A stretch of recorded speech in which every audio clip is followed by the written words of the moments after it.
Welcome to my channel guys. আজকে আমরা একটা ভীষণ হিস্টোরিক জায়গায় এসেছি। তো যারা থিয়েটার করে বা থিয়েটারের সঙ্গে যুক্ত আছে সামহাও, বা যারা থিয়েটার ভালোবাসেন, সবাই এই জায়গাটার নাম শুনেছেন সামহাও। তো আমরা এই মুহূর্তে সার্কারিনা থিয়েটারে আছি। সার্কারিনা থিয়েটার 1960s-এ এস্টাবলিশ হয়েছিল অ্যান্ড এটা এস্টাবলিশ করেছিলেন মিস্টার অমল ঘোষ। তো আমরা এই মুহূর্তে এখানে আছি এবং আজকে আমরা এখানে দেখব যে এটার প্রেজেন্ট কন্ডিশন কি আছে। তো চলুন আপনাদেরকে আমি দেখাই যে এই মুহূর্তে সার্কারিনা থিয়েটারের বর্তমান পরিস্থিতি কী। আসুন। Kolkata, the city of joy. It is a melting pot of culture, history and art. But amidst the vibrant chaos, there are whispers of a fading legacy, a story etched in the walls of a once grand theatre, the Sarkarina. Once a beacon of Bengali theatre, the Sarkarina was more than just a stage. It was a revolution. Established in 1970s by Sir Amol Ghosh, it was Asia's first and only circular revolving stage, a marvel of engineering and theatrical innovation.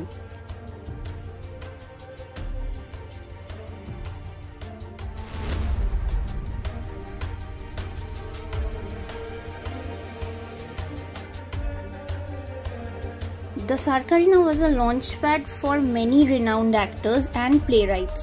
Stalwarts like Robi Ghosh, Utpal Dotto and Sumitra Mukherjee graced its stage, captivating audiences with their performances.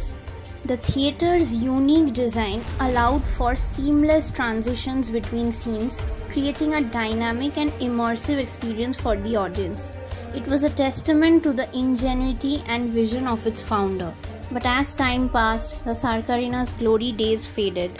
With the rise of cinema and television and the changing tastes of the audience, the theatre struggled to stay afloat.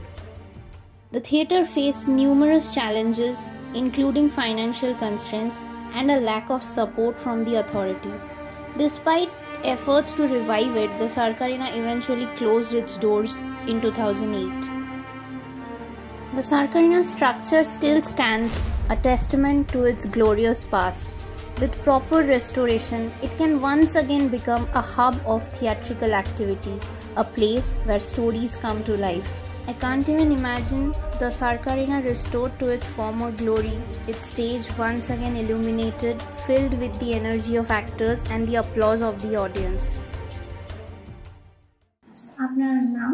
আমার নাম জয়ন্ত ঘোষ। আচ্ছা, আপনার এখানকার যিনি এখানকার প্রিপারেটর ছিলেন অমল ঘোষ, অমল ঘোষের বড় ছেলে। আপনাদের এখানে এটা কত বছর ধরে চলছে? সেখানে বন্ধ হয়ে গেছে কত বছর? এটা 76 থেকে চালু হয়েছে।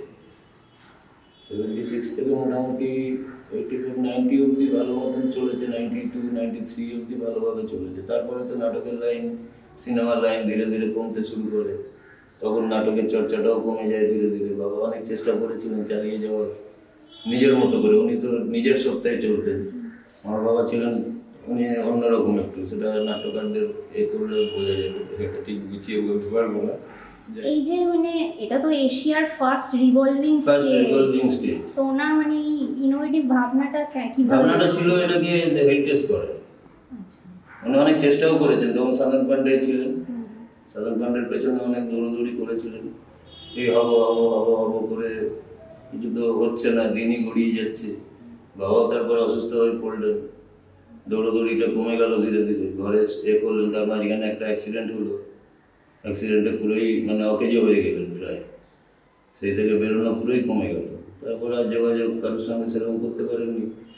এখন কারেন্টলি এটাকে এখন আমরা চাইছি যদি কোনো প্রমোটিং হয়ে যায় বা কিছু হয়ে যায়, আমি দাদাকেও বলেছি, আমি অতন ঘোষকেও বলেছি, যেটা যদি হেরিটেজ করা যায় আপনারই তো ওয়ার্ডে, এটা তো 11 নম্বর ওয়ার্ডের মধ্যেই পড়ে, আপনি যদি একটু চেষ্টা করেন না তো শুধু সবার সঙ্গে একটু কথা বলেন। স্টার থিয়েটারটাও হয়েছে, এরকম হচ্ছে তো, হেরিটেজ তো হচ্ছে, এখানকার পুরোনো জিনিসের একটা ঐতিহ্য আছে।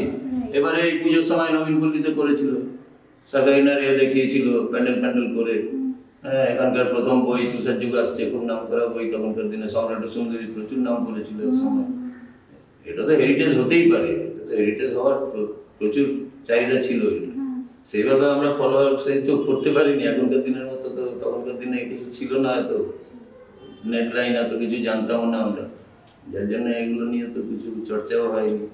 মাঝে মাঝে আসে আপনাদের মতো সবাই, একটু আসে খোঁজখবর নেয়, আবার দেখি সব চুপচাপই হয়ে যায়, কিছু তো জানতে পারি না। কেউ যদি এগোয় একটু, যদি আমাদের এই ব্যাপারটা নিয়ে চর্চা হয়, নিশ্চয়ই এই আমরাও যে দুই ভাই রয়েছি, আমাদের কিছু করার নেই, এর ছাদের নিচেই এখন বেঁচে আছে।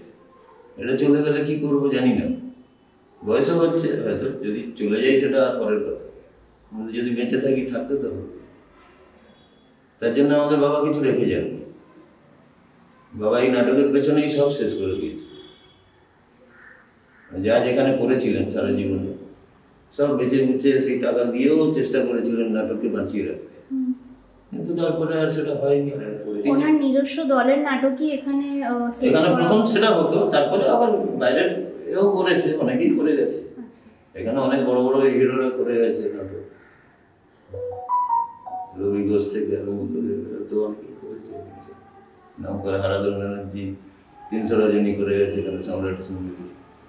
মিস শেফালি নাম করা ড্যান্সার, তখন তো এখানে কাঁপাতো হই।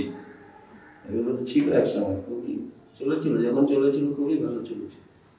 তারপর তো নাটক লাইন, সিনেমা লাইন সবই বন্ধ হয়ে গেছে। আপনারা কি মানে গভর্নমেন্ট রেস্টোরেশনের জন্য অ্যাপ্রোচ করেছেন গভর্নমেন্টের কাছে, কোনো রকম অ্যাপ্লিকেশন বা কিছু? না, সেইভাবে কিছু আমরা করি। আপনারা দেখলেন যে কি অবস্থায় দাঁড়িয়ে আছে এই একসময় এত ফেমাস এবং এত যেটা জাঁকজমক ছিল সেই থিয়েটারটা এই মুহূর্তে কি কন্ডিশনে দাঁড়িয়ে আছে। তো আমরা কথা বললাম এই থিয়েটারের যিনি মালিক ছিলেন, যিনি এই যাত্রাটা শুরু করেছিলেন, মিস্টার অমর ঘোষ, ওনার ছেলের সাথে আমরা কথা বললাম, আপনারা শুনলেন। আমরা সবাই চাইবো যে সরকারিনা আবার তার পুরনো মহিমায় ফিরে আসুক, এখানে আবার আমরা নাটকের শো যাতে আবার দেখতে পাই, এবং নাট্যপ্রেমীরা যাতে আরেকবার এসে এই থিয়েটারটার পুরনো সেই গৌরবটা আমরা স্বচক্ষে যাতে উইটনেস করতে পারি, এটাই আমাদের সবার ইচ্ছে থাকবে। এবং এইখানে আপনারা যেতেও আসতে পারেন, কিন্তু ওনারা ভীষণ কোঅপারেটিভ। আপনারা যদি ইচ্ছুক থাকেন যে এখানে এসে একদিন এটা ভিজিট করবেন বা আপনারা ঘুরে দেখতে চান, তো এখানে আপনারা আসতে পারেন। এটা বেসিক্যালি হাতিবাগান। আপনার ফার্স্ট সার্চে হয়তো গুগল ম্যাপে পাবেন না, বাট পুরোটা সার্চ করে দেখার পর ওটা চলে আসবে। আমি আমার ভিডিও এন্ডে আপনাদেরকে গুগল ম্যাপের লিঙ্কটা শেয়ার করে দেবো। তো থ্যাংক ইউ আমার সাথে থাকার জন্য এবং এই পুরো ব্লগটা দেখার জন্য। আমাদের ভিডিওটা পছন্দ হলে please like, share and subscribe.